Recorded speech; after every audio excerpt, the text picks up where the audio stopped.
Bonjour à tous. Donc on va commencer par se présenter. Donc moi c'est Céline Termal, je suis chef de projet gestion intégrée du trait de côte au CEREMA. Bonjour, donc Olivier Lenianec, directeur des espaces naturels et de la biodiversité au sein de la métropole Toulon-Provence-Méditerranée. Donc dans ma direction, il y a notamment le service gestion durable du littoral qui, en plus de s'occuper du sentier du littoral, s'occupe également de la gestion durable du trait de côte.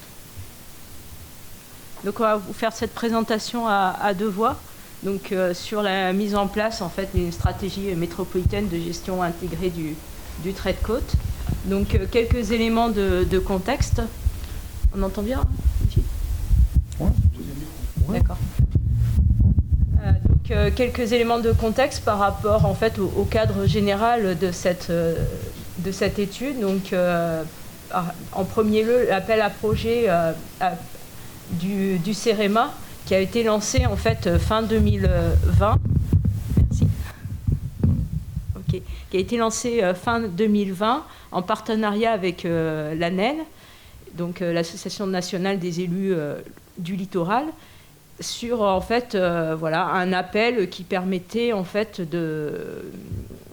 d'accompagner en fait les territoires sur des durées assez longues d'études pour initier en fait des démarches d'analyse ou de prospective, pour partager aussi avec toutes les parties prenantes. C'était un petit peu aussi la nouveauté de cet appel à partenaires, essayer que les lauréats en fait intègrent le plus possible les parties prenantes dans leur stratégie, dans leurs études, répondre aux problématiques locales, qu'elles soient de court terme, de moyen ou de long terme, dégager des pistes de solutions concrètes, contribuer à faire vivre l'interface terre-mer de manière vertueuse. Tout ça pour en tirer en fait des enseignements généralisables à l'échelle nationale, donc avoir un retour d'expérience en fait de tous les projets qui seraient menés sur le territoire, pour valoriser aussi les expériences innovantes et mettre en réseau tout un certain nombre d'acteurs concernés par les mêmes préoccupations. Donc l'appel à partenaires, comme je vous disais, a été lancé fin 2020. Il y a eu en fait 17 lauréats à cet appel à partenaires. Là, aujourd'hui, on est dans la réalisation des études qui a commencé à peu près pour les premières en 2021, surtout mis en une petite accélération en 2022, et on en aura jusqu'en 2024. Donc à chaque fois, les partenaires échangent entre eux.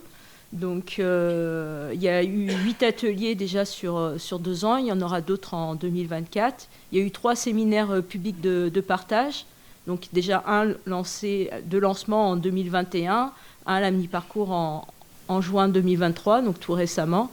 Et il y a un espace collaboratif en ligne qui a été mis en place sur expertise territoire. Donc là, vous voyez la carte en fait des différents lauréats. Et donc là, celui qui nous intéresse aujourd'hui, c'est celui de Toulon-Provence-Méditerranée. Donc vous voyez les logos des différents partenaires. Voilà, le séminaire de lancement qui a eu lieu le 1er décembre 2021. Vous pourrez retrouver les actes à l'adresse en bas de l'écran. Un deuxième à mi-parcours a eu lieu également à Paris, cette fois-ci en présentiel. Ça a été mixte.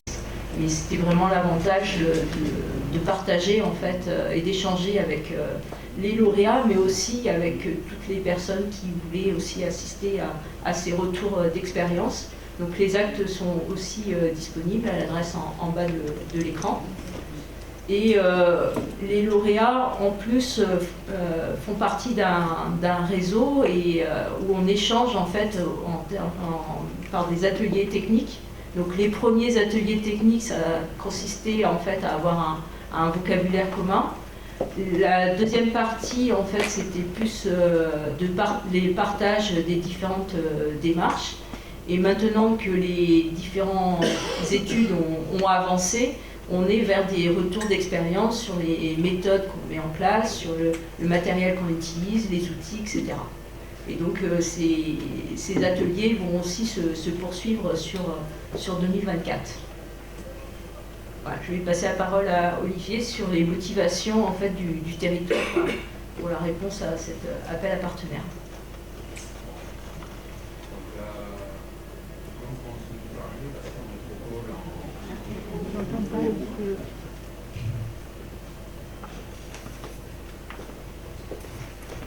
marche? Oui, c'est bon. Donc Toulon-Provence Méditerranée est passé métropole en 2018 et a choisi à cette occasion d'assurer de s'emparer du dossier concernant la lutte contre l'érosion ou gestion durable du trait de côte. Donc on a récupéré, on va dire, des divers projets qui étaient portés par les communes précédemment. Donc sur la commune de Hyères, sur la commune du Pradet, sur la commune de Toulon, sur la commune de Marseille.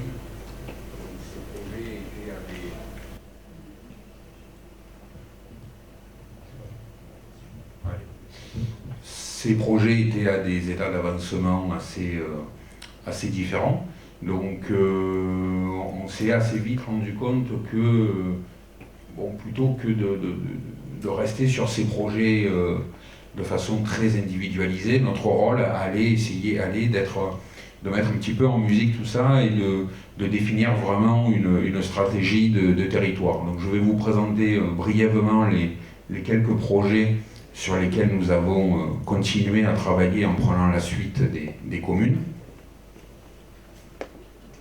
Donc il y a eu tout d'abord la protection du littoral du Ceinturon à Hyères, donc un dossier qui était bien avancé. On a lancé la maîtrise d'œuvre sur une solution retenue par la ville qui était une butée de pied en adaptation aux herbiers de Posidonie. Bon, c'est un projet qui est bien avancé en partenariat avec les services de l'État.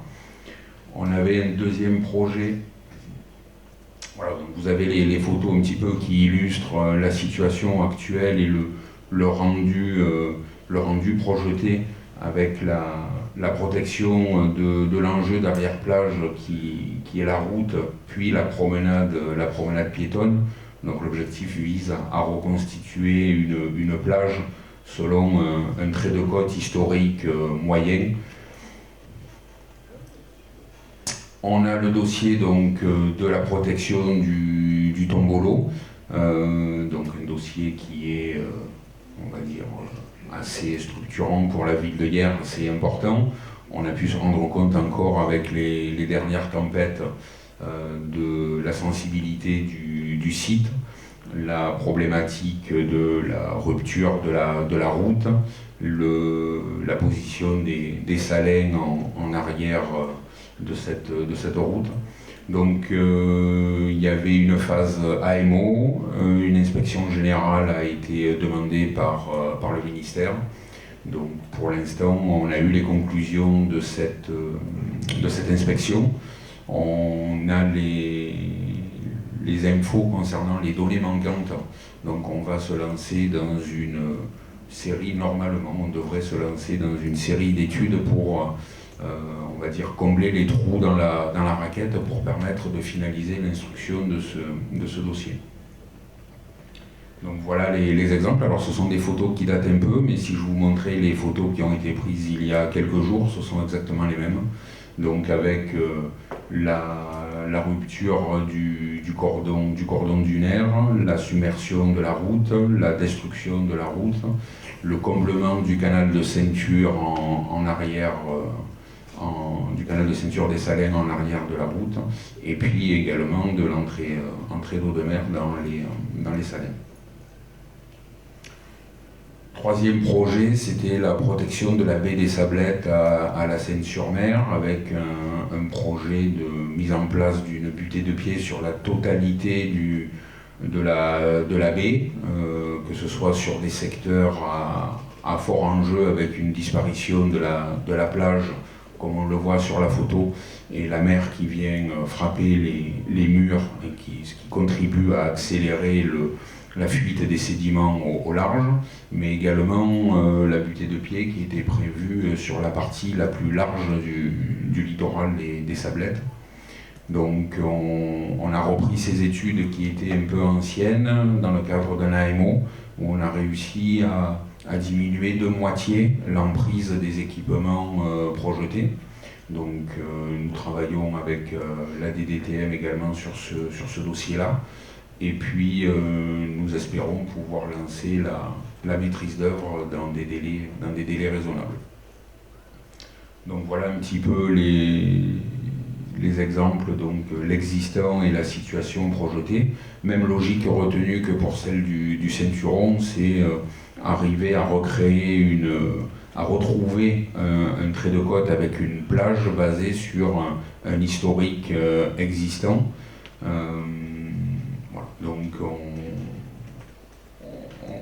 mise sur la mixité des solutions pour avoir sur la partie la plus large des solutions qui sont fondées sur la nature et pour lesquelles nous avons eu un subventionnement en région pour la partie études et travaux. Pour la partie butée de pied, vu qu'on est sur une solution qui est plus classique, même si on part normalement sur une solution qui est également réversible, la maîtrise d'œuvre nous permettra de déterminer le positionnement le plus précis et le plus adapté. Et enfin, le dernier projet qui a été mené lorsque la métropole a récupéré cette compétence sur la gestion du trait de côte, c'est le projet de renaturation du littoral des Vieux Salins. Donc là, c'est un projet qui est basé sur un phénomène inverse, qui est basé sur de la désartificialisation du trait de côte. Donc un projet assez vertueux dans l'ensemble, basé également sur une étude paysagère et environnementale qui permettait de déterminer la projection de ce que pouvait être le site une fois désenroché. L'objectif était de rétablir l'équilibre naturel de la plage et la dérive hydrosédimentaire pour arriver également à accepter une zone d'érosion à un endroit où elle était acceptable, autant pour des questions sécuritaires que foncières, que biologiques, écologiques et paysagères, pour arriver, en restaurant cette dynamique, à recréer des zones d'accrétion naturelle à des endroits où on pouvait limiter la submersion. Donc il y a eu deux phases de travaux, on voit les photos avant-après, avec un site qui du coup maintenant évolue librement et pour lequel nous faisons un suivi photo. Voilà, donc on a clairement retrouvé une portion de littoral très naturelle. Pour autant, ce projet qui ressemble à une évidence pour pas mal de monde a été difficile à faire comprendre d'un point de vue sociologique. Il a fallu quand même pas mal de réunions avec les riverains, avec les citoyens, comme quoi les réflexes, et c'est aussi pour ça qu'on est là aujourd'hui, les réflexes de solutions classiques sont assez prégnants chez les gens, et on cherche peut-être plus à être sur des méthodes classiques que sur des méthodes comme celle-là de désenrochement et de retour à un cycle naturel. Donc du coup, fort de ces constats, fort de ces dossiers qui sont à la fois très différents et pourtant parfois très proches dans les contextes, on s'est dit qu'il fallait partir vers cette approche de territoire, s'appuyer sur les démarches qui étaient déjà initiées, que ce soit au point de vue national, régional ou départemental, qu'on avait besoin d'un diagnostic précis de notre littoral, aussi bien sur la partie physique que sur les pratiques. Pratiques en termes de rechargement, pratiques en termes de gestion des plages et de la posidonie notamment. On avait besoin de connaître les flux sédimentaires, donc les gisements, les potentialités, donc ce sont des éléments qui sont assez communs avec la présentation précédente. Besoin de définir donc des unités d'action cohérentes, donc les fameuses cellules hydrosédimentaires dont on a parlé également précédemment. Mais pour qu'on puisse définir un niveau de risque, sachant qu'il y a un aléa qui est connu, il fallait bien identifier tous les enjeux, qu'ils soient écologiques, touristiques, fonciers et économiques présents sur notre littoral, pour arriver, en croisant ces données, à se doter d'une véritable politique cohérente. Il y avait également la volonté de définir des espaces d'innovation technologique et de bénéficier de retours d'expérience. On se rend compte qu'on a beaucoup de sociétés, d'entreprises françaises notamment, qui ont de l'ingénierie, qui proposent pas mal de solutions.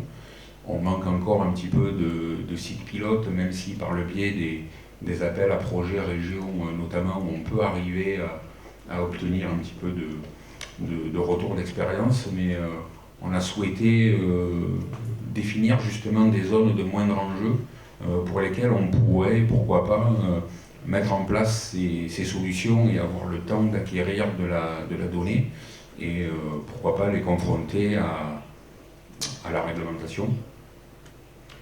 Volonté de créer du lien, bon, c'est le sens également de la réunion d'aujourd'hui, hein, donc créer du lien entre les partenaires, pouvoir diffuser de la connaissance, participer au changement de mentalité et surtout travailler en étroite collaboration avec les services de l'État. On s'est rendu compte quand même par expérience que le projet avait quand même plus de chances d'aboutir s'il était travaillé en amont et dès la partie conception. Et si on ne voyait pas les services de l'État que comme un service instructeur une fois que le dossier était finalisé et qu'on leur transmettait pour avis. C'était le meilleur moyen de prendre un énorme stop et donc on a payé pour voir. Donc voilà, donc du coup c'est aussi le but de cette stratégie. Et donc volonté de proposer un document d'appui aux communes et aux partenaires en préalable au projet d'aménagement du littoral, sachant que la métropole n'est pas gestionnaire de la totalité de son littoral. Elle porte cette compétence sur la gestion durable du littoral au droit d'enjeux d'équipement métropolitain, ce qui signifie que c'est un document qui servira également pour l'ensemble des partenaires, des maîtres d'ouvrage concernés. Donc nous forcément on a les routes, on a le sentier du littoral, on va avoir des espaces naturels, mais il y a d'autres enjeux qui ne sont pas métropolitains et pour lesquels ce document pourra être une base de travail, une base de réflexion. Du coup, on a choisi de répondre à l'appel à projet lancé par le CEREMA, en considérant qu'il y avait plusieurs objectifs à atteindre. Donc adapter le territoire face au changement climatique, la prise en compte des côtes sableuses et des côtes rocheuses. Donc j'étais très content de voir dans la précédente présentation que c'était aussi un élément important. On a un littoral qui est très diversifié, très découpé. Il est important de savoir à quel niveau, même si c'est pas si évident que ça à quantifier, on en a parlé avec le BRGM, dans quelle proportion les côtes rocheuses peuvent participer à la dynamique des côtes sableuses, tout comme l'apport de sédiments par les fleuves. On se rend compte qu'il faudrait avoir une vision à l'échelle du bassin versant, parce que l'artificialisation des berges ou tous les ouvrages qu'on va mettre en place au niveau des embouchures des fleuves ont un impact sur la dérive hydrosédimentaire. La détermination des cellules hydrosédimentaires, qui est quand même la base pour arriver à déterminer le bien fondé des projets et leur impact sur l'aval notamment, et développer donc un guide méthodologique d'aide à la décision. Bon, il y a plusieurs principes fondamentaux qui concourent à l'atteinte de ces objectifs. C'est que l'érosion participe à la dynamique naturelle du territoire. On ne peut plus répondre uniquement à ce phénomène-là par de la fixation du trait de côte. Pour autant, je considère, et c'est peut-être un avis très, très personnel, que l'adaptation au changement climatique ne doit pas être le déroulé d'une solution unique. Comme on l'a vu sur les Salins avec le désenrochement, c'était l'endroit idéal pour le faire. Tous les éléments étaient réunis, et si on ne l'avait pas fait à cet endroit-là, ça aurait été une erreur. Ça ne signifie pas pour autant que cette solution-là peut être mise en œuvre partout, et c'est l'importance du diagnostic préalable qui est fait dans le cadre de la stratégie, qui est quand même sur sur 2 axes, sur les 3 de la stratégie, qui doit arriver à déterminer l'éventail possible des solutions. Et je parle du principe qu'on ne doit rien s'interdire, que ce soit du laisser-faire jusqu'à des solutions classiques. Donc l'identification des facteurs aggravants, l'identification des enjeux écologiques, humains, économiques, touristiques, urbanistiques, que la réflexion sur la recomposition spatiale doit être menée dans chaque projet. On élude trop souvent la séquence ERC en partant systématiquement sur du réduire, voire même sur du compenser.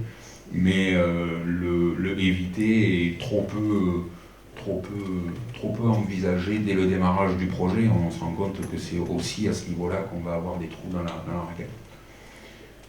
Et donc l'utilisation de méthode douce de lutte contre l'érosion pour préserver les côtes sableuses qui doit être privilégiée. Donc, voilà.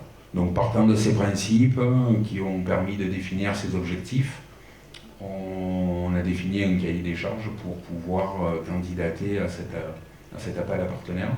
Donc après on l'a travaillé avec le CRMA pour pouvoir lancer notre étude.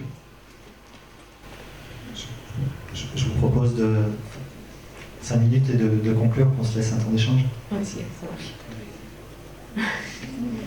Donc la méthodologie de travail en fait, que l'on a proposée du coup à la métropole, ça consistait d'abord à travailler sur un axe 1 sur l'analyse du fonctionnement physique du littoral et sa probable évolution, parce que ce qui est important aussi, c'est qu'on partage bien en fait dès le départ entre toutes les différentes parties prenantes de vraiment ce fonctionnement-là. Ensuite, un axe 2 sur le diagnostic territorial du littoral et l'axe 3 sur les propositions de solutions d'adaptation au changement climatique. Donc là, je ne vais pas revenir du coup sur les thèmes à aborder. Olivier en a déjà parlé. On essaye d'aborder le maximum de domaines en fait, qui a trait en fait, au fonctionnement du littoral. Voilà. La première chose, c'est de faire une synthèse bibliographique, parce qu'en fait, sur ce littoral-là, on a vu quand même un certain nombre d'études. Il y a eu également les études qui ont été menées lors du SCOT, qui nous donnaient quand même un panel important en fait, de différents rapports, plus toutes les études qui ont été réalisées par les différentes communes. Donc on partait absolument pas de rien, et l'objectif c'était de mettre tout ça en musique pour essayer d'aboutir en fait à une analyse partagée du fonctionnement du littoral. Donc on a fait des entretiens avec les différentes communes, on a produit aussi de nouvelles données à une échelle métropolitaine, notamment sur la nature du trait de côte par unité hydrosédimentaire, mais essayant de le séquencer au maximum, un découpage de ce littoral en unités et cellules, l'évolution passée du trait de côte des plages et l'identification des points sensibles en fait, au droit des plages à l'horizon 2050 et 2100. Tout ça, en fait, on essaye d'en faire une synthèse cartographique dynamique pour qu'un maximum de personnes puissent en prendre connaissance et du coup, ça permettrait une adhésion en fait, à la démarche.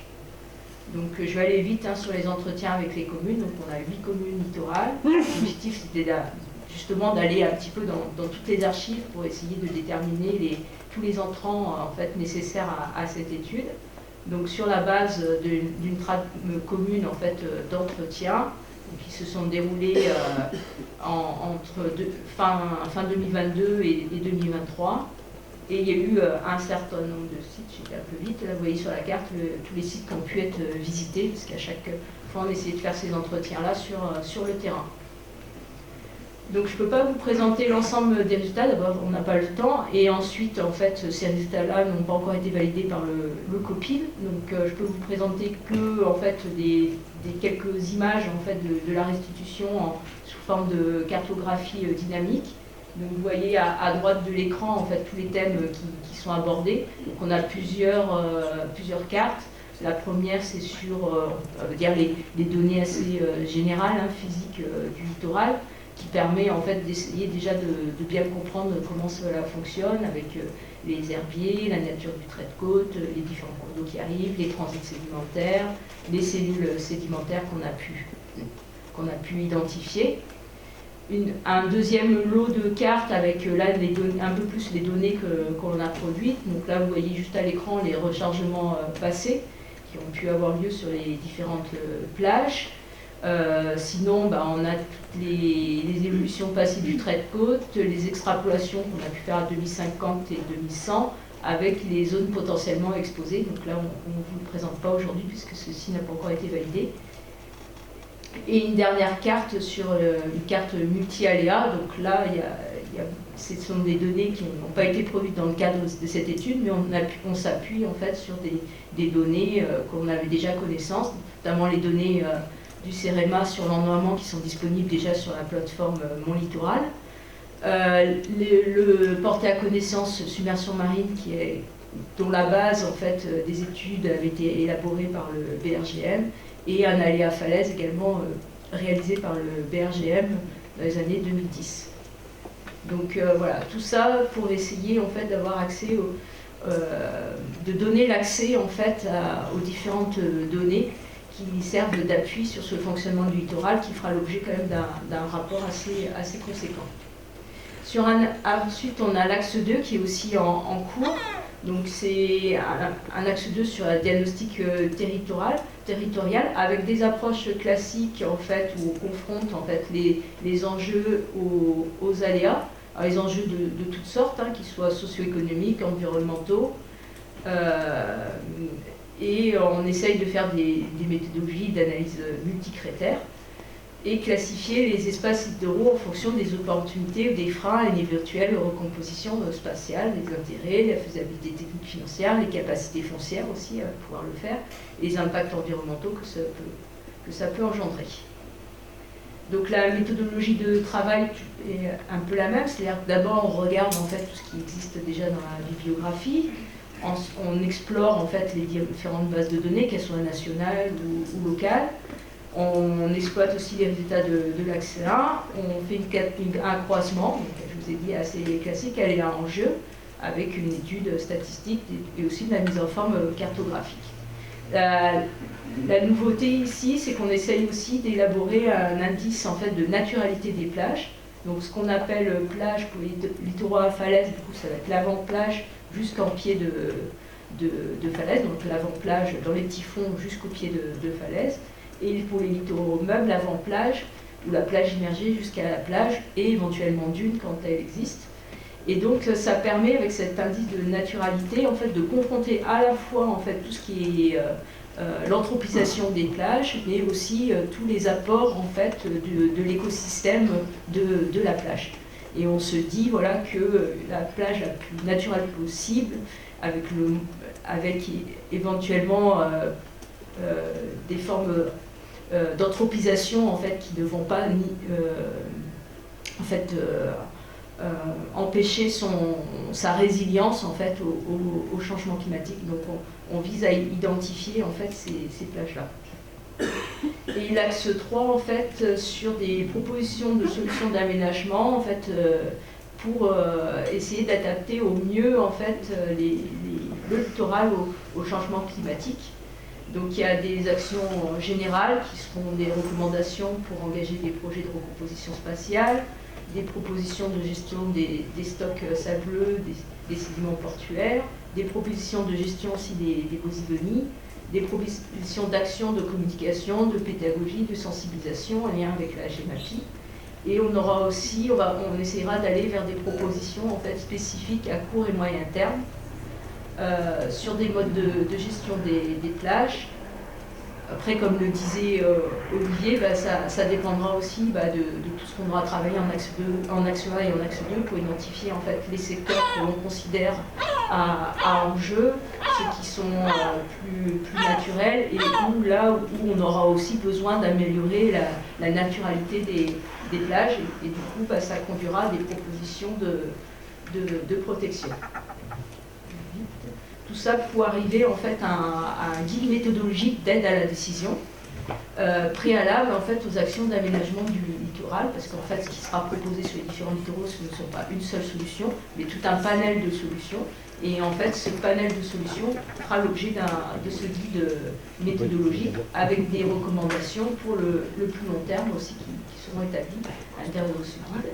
Des propositions aussi d'adaptation qui pourront prendre la forme en fait, de recommandations pour les documents de planification, sur les SCOT ou des PLUI. Et l'élaboration aussi de fiches de synthèse, notamment sur le fonctionnement physique du littoral, pour un objectif en fait, de diffusion au grand public. Voilà. Pour finir, juste sur le calendrier, donc en novembre 2022, on a eu un premier COTEC qui a consisté déjà à présenter la démarche et ensuite à présenter la méthodologie de l'axe 1. Ensuite, on a eu un COTEC 2 en octobre 2023 où on a présenté les résultats en fait, de l'axe 1 et la méthodologie de l'axe 2. En janvier, on aura le premier COPIL en fait, qui validera justement ces résultats de l'axe 1 et la méthode qu'on utilisera pour l'axe 2. Et ainsi de suite, en fait, on va procéder de la même façon entre COTEC et COPIL pour avoir un rendu en fait, de l'étude en fin septembre 2024 avec une validation en COPIL.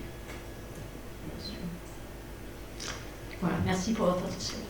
Merci beaucoup.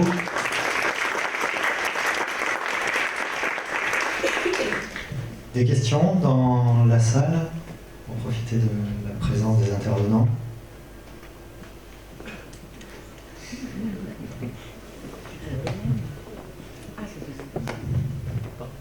Bonjour, c'est toujours les mêmes qui parlent. Donc du coup, vous ne regardez pas la bathymétrie? Alors, la bathymétrie, en fait, on s'appuie sur des données pour l'instant existantes. Donc, on a le litho 3D. Dans l'axe 1, ici, en fait, on n'a pas fait le choix de refaire une bathymétrie, mais en fait, la métropole travaille déjà sur justement améliorer cette donnée qui sera, en fait, voilà, on va avoir un certain nombre de conclusions. Et on peut déjà le dire, mais une des conclusions, ça va être de mettre en place aussi un observatoire en fait, sur le littoral métropolitain. Mais enfin, je vais laisser la parole à Olivier, mais ça a déjà commencé. Bon, je ne peux pas tout dévoiler, mais ça fait partie de notre feuille de route d'améliorer la connaissance en matière de topobâtie et également en termes de connaissance des biocénoses. Et j'ai une autre question. Dans la dernière phase, vous allez établir des recommandations. Vous irez jusqu'où? Par exemple, vous direz c'est une zone où il vaut mieux faire du rechargement, ou alors vous irez un peu plus loin en termes d'études et d'ingénierie?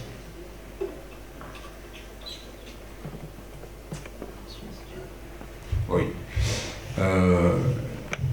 L'objectif, c'est de pouvoir porter à connaissance plusieurs propositions. Ouais, ça marche pas.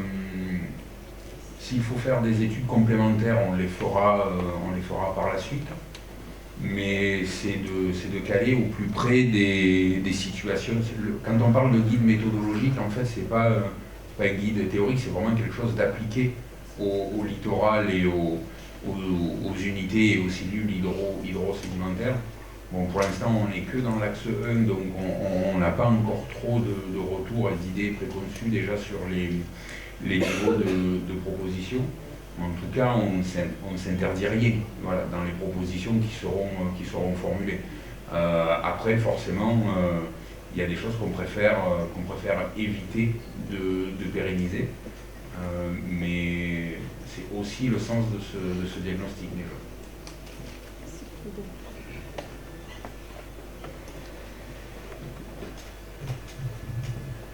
Bonjour.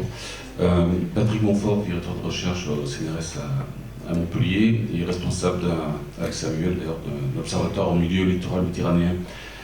Moi la question que je me pose, bon j'ai bien compris tous les enjeux et votre agenda, mais comment dans je dirais cet agenda et pour arriver jusqu'à un guide d'aide à la décision, par rapport des exemples que vous avez donnés, donc bien sûr ce qui s'est passé au Salène, enfin le littoral sur le Salène d'hier, avec des solutions qui sont bien sûr très séduisantes, et qu'on souhaiterait peut-être plus mieux développer, mais vous avez bien dit, ça dépend bien sûr des situations. Et puis il y a des espèces d'urgence que vous avez montrées, comme bon, le sablette ou le tombolo.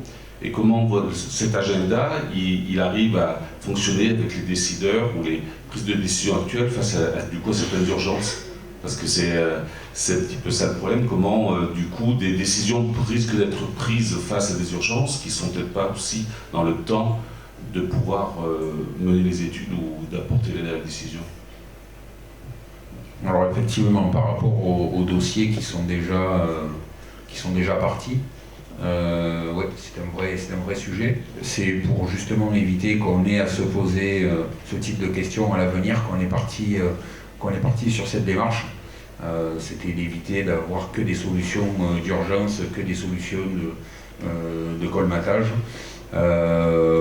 Pour autant, les autres dossiers ayant déjà fait l'objet de décisions politiques, il est difficile de faire autrement. Donc ils sont intégrés comme étant des solutions. On a de la maîtrise d'œuvre qui a démarré ou qui démarrera, qui analysera également tous les impacts. Après, pour l'instant, il n'y a aucun travaux qui est réalisé, c'est-à-dire que ces projets-là n'ont pas démarré, les études réglementaires sont en cours, les dossiers sont en cours d'instruction.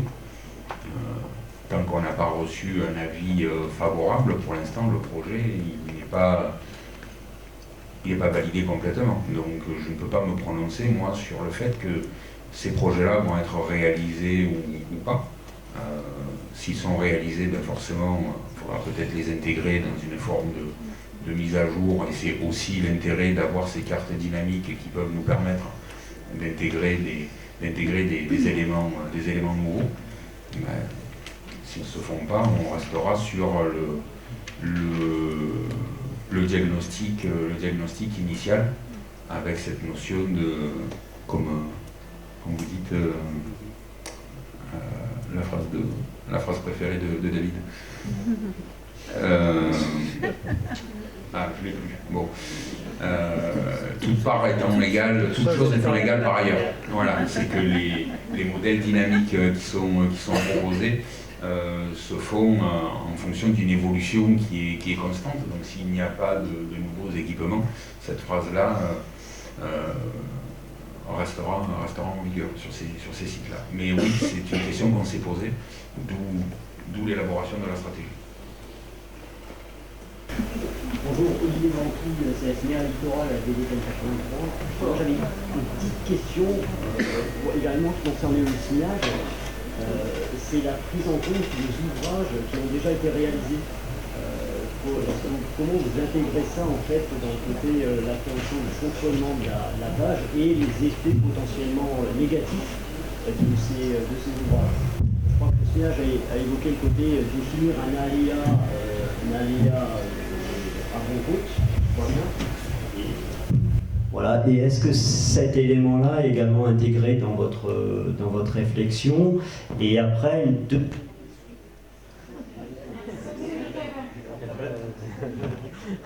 Bon, ça y est, ça marche. Oui, deuxième question.